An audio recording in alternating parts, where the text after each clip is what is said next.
안녕하세요. 좋은 한 주 보내고 계신가요? 아마도 원래 주식 투자를 계속 하신 분이시라면 미디어며 주위 투자자들 혹은 투자를 하지 않은 친구들로부터도 인공지능이라는 말을 많이 들으셨을 거라는 생각이 됩니다. 그리고 투자를 하시는 분이시라면 엔비디아를 포함해서 인공지능과 관련이 조금이라도 있는 주식들이 크게 오르는 것을 보셨을 겁니다. 분기 실적 발표 때나 뉴스에서 회사 대표가 나와서 인공지능이라는 단어만 언급을 해도 주가가 크게 오르고 있었던 시기인데요. 마치 2000년도 닷컴 버블 때 회사가 인터넷이라는 것을 사용한다는 말만 있거나 회사 이름에 닷컴만 들어가도 주가가 쭉쭉 올랐을 때와 비슷한 현상이라는 생각이 듭니다. 물론 닷컴 때만한 멜트업이 온 것은 아니지만 확실히 인공지능 관련된 회사들에 대한 하이프가 많았고 이 분야 전체가 크게 올랐었습니다. 자, 지금 많은 분들께서 궁금해하시고 찾고 계시는 것이 인공지능 시대가 막 시작한 이 시점에 제2의 마이크로소프트, 애플, 아마존은 어떤 회사가 될 것이냐일 겁니다. 그런데 닷컴 버블 당시에 수많은 회사들이 창업은 했지만 90% 이상의 회사들이 사라졌듯이 지금 저희가 보고 있는 수많은 인공지능 관련 회사들 중에서도 10년 후에는 어쩌면 90% 이상의 회사들이 사라질 가능성도 있다고 생각을 합니다. 자, 오늘 영상에서는 소셜 캐피털의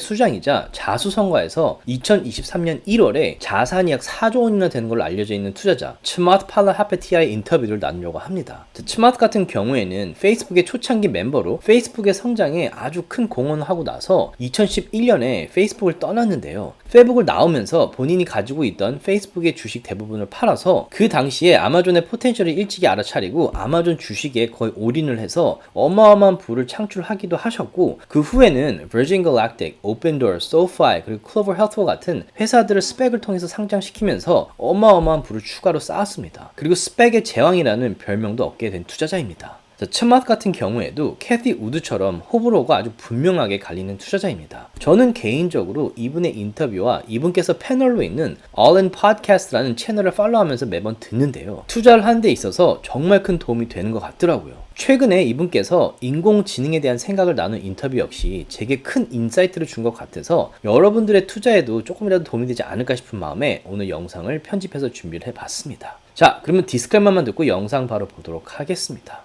그리고 지금 무무에서 새로운 어카운트를 만들 경우에 무료로 주식을 16개나 주는 프로모션을 하고 있는데요. 어카운트를 만들고 100불만 디파짓 하셔도 주식 5개를 무료로 받게 되고 1000불을 디파짓 하시고 60일간 그냥 어카운트에 두시기만 하셔도 주식 15개를 무료로 받게 되고 5000불을 디파짓 하시고 60일간 어카운트에 두었을 때는 주식 15개와 구글이나 테슬라를 무조건 받게 된다고 합니다. 이렇게 주식 16개나 무료로 받을 수 있는 기회를 놓칠 이유는 없다는 생각에 여러분들과 이 프로모션을 나누고 있습니다.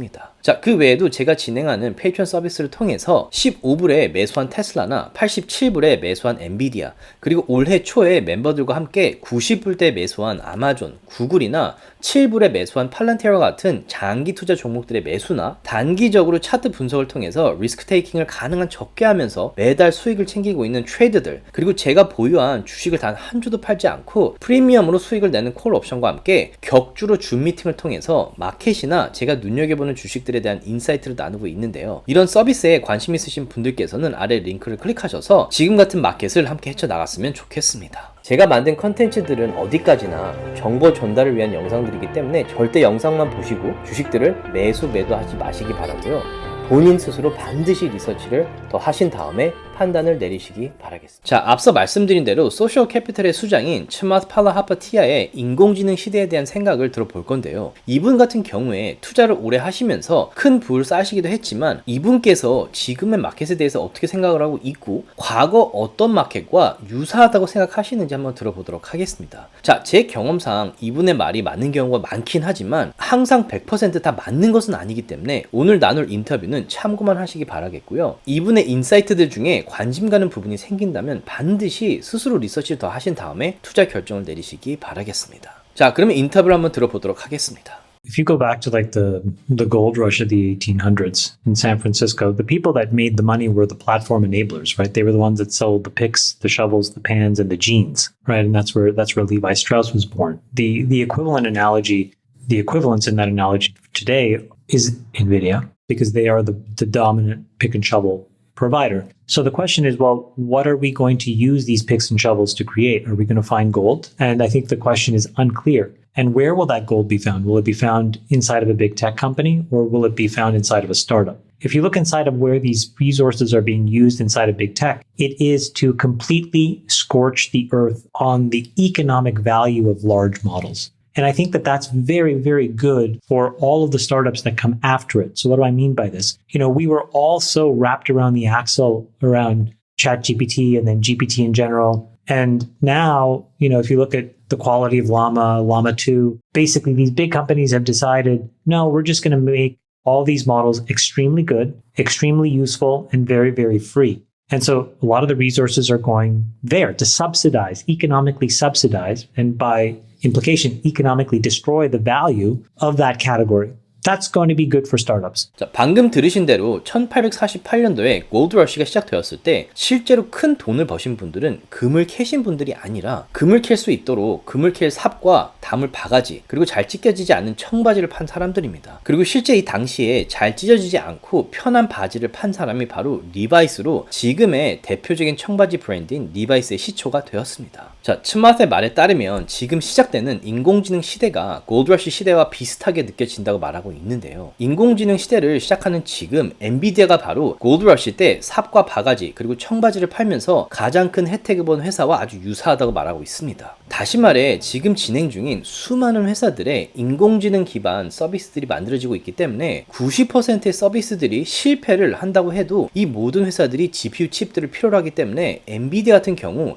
회사가 어마어마하게 성장할 수밖에 없다는 말이 되겠죠. 그러면서 뒷부분에 또 아주 중요한 인사이트를 나눠주셨는데요. 올해 초까지만 해도 거의 모든 사람들이 오픈 AI의 챗 GPT를 이야기하면서 이 회사가 제2의 아마존, 마이크로소프트가 될 거라고 했지만 지금은 비교적 조용한 편입니다. 거기다가 구글의 바드나 메타의 람다 등도 챗 GPT만한 성능을 보유한 인공지능 챗봇들을 런칭하기도 했지만 이런 대형 테크 회사들이 이런 서비스들을 거의 무료에 가깝게 모든 분들에게 오픈소스로 나눠주고 있습니다. 츠마트가 이 점을 찝으면서 대형 테크 회사들이 인공지능 챗봇들을 무료로 풀면서 오픈 AI의 챗 GPT의 모트가 무너지고 있고 챗 GPT와 성능이 비슷하거나 더 발전된 인공지능 챗봇들이 무료로 배포되고 있기 때문에 챗 GPT의 경제적인 가치가 많이 떨어지고 있다고 말하고 있습니다. 자, 너무 와닿는 부분이었는데요. 무료로 사용할 수 있는 인공지능 챗봇이 있는데 굳이 챗 GPT를 돈을 주면서 사용할 이유가 없는 거겠죠. 그러면서 인터뷰 마지막 부분에 정말 중요한 말을 해주신 것 같은데요. 이렇게 기능이 뛰어난 인공지능 챗봇들이 무료로 배포되고 있기 때문에 오히려 수많은 스타트업들이 이런 서비스를 이용해서 앞으로 정말 큰 성과와 혁신을 일으킬 서비스와 제품을 선보이게 될 거라고 하고 있습니다. 자, 그렇다면 츠마트가 생각했을 때 이렇게 오픈소스로 나눠지고 있는 인공지능 서비스로 인해서 가장 큰 혜택을 받을 스타트업들과 그 분야는 어디이고 어느 시점에 인공지능을 기반으로 한 아주 혁신적인 서비스를 들고 나올 제2의 아마존과 애플 같은 스타트업들이 등장하게 될 거라고 생각하는지 한번 들어보도록 하겠습니다.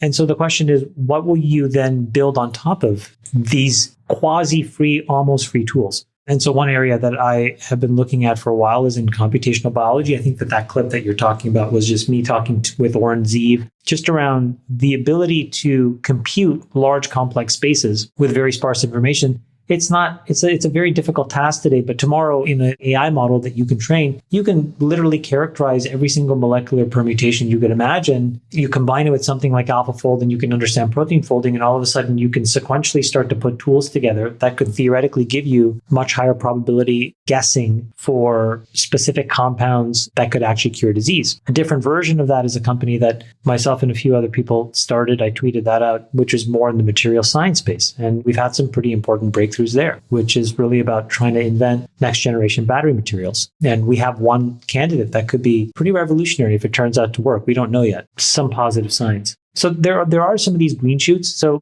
my perspective is that a lot of the money that NVIDIA makes today is going to be money well spent because it'll be going to the big guys, big tech plus Tesla. They are then going to create some really foundational platform technologies with it, whether it's Dojo, whether it's FSD, whether it's the full platform inside of Tesla that is the cameras plus the inference plus the training for all forms of physical world interaction, whether it's Llama 2. And all of that stuff will be given away essentially, I think, open source, quasi-free to the ecosystem over the next few years. And I think that'll be a really important moment, which will create hundreds of new companies doing really clever and cool things. So we haven't yet seen the big breakout company yet. And so I think that right now, most of this CapEx is going to the big guys, but the dividends of all the work that these big guys are doing will be seen over the next few years in the startups that get started in the next 4 or 5 years. 츠마트의 말에 따르면 인공지능 플랫폼의 발전으로 가장 큰 혜택을 볼 분야 중에 하나가 바로 바이오 분야라고 말을 하고 있는데요. 너무 와 닿았던 예를 들었던 것 같습니다. 자, 지금 신약을 개발하기 위해서 수많은 과학자들이 수없이 많은 실험들을 진행하고 있고 실패를 거듭하면서 질병을 치료하는데 가장 이상적이라고 생각되는 후보 물질들을 찾아내고 있습니다. 그런데 보통 이런 신약 후보 물질을 찾는 데만 4년에서 6년 정도 걸린다고 하는데요. 거기다가 이렇게 공들여 찾은 후보 물질들 중에 90% 이상은 결국 FDA 승인을 받지 못한다고 합니다. 그런데 인공지능 서비스가 실용화가 된다면 굳이 과학자들이 일일이 실험을 하지 않아도 특정 후보 물질의 모든 유전자를 시뮬레이션을 바꿔가면서 질병을 일으키는 타겟에 가장 적절하게 바인딩을 하고 이론상 가장 이상적인 효과를 낼 조합을 찾아낼 수 있고 과학자들이 4년에서 6년에 걸쳐 찾는 후보 물질들보다도 시간과 돈도 훨씬 많이 세이빙해주며 심지어는 인공지능 서비스로 그 찾은 후보 물질이 질병을 치료할 확률도 높을 수 있다고 말하고 있습니다. 그러면서 지금 엔비디아가 GPU 칩을 제공하기 때문에 가장 큰 수혜를 보고 있지만 결국 구글이나 메타 같은 대형 테크 회사들이 이런 인공지능 서비스를 통해서 혁신적인 플랫폼을 개발하고 이걸 오픈소스로 모든 분들에게 나눠주게 될 것이라고 말하고 있습니다. 그러면서 이런 인공지능 기반 플랫폼이 모든 사람들에게 오픈소스로 제공되는 시기에 비로소 인공지능 시대에 제2의 마이크로소프트, 아마존, 애플이 등장하게 될 거라고 말하고 있습니다. 그리고 이런 회사들은 아마도 4년에서 5년 후쯤에 서서히 모습을 드러낼 거라고 말하고 있네요.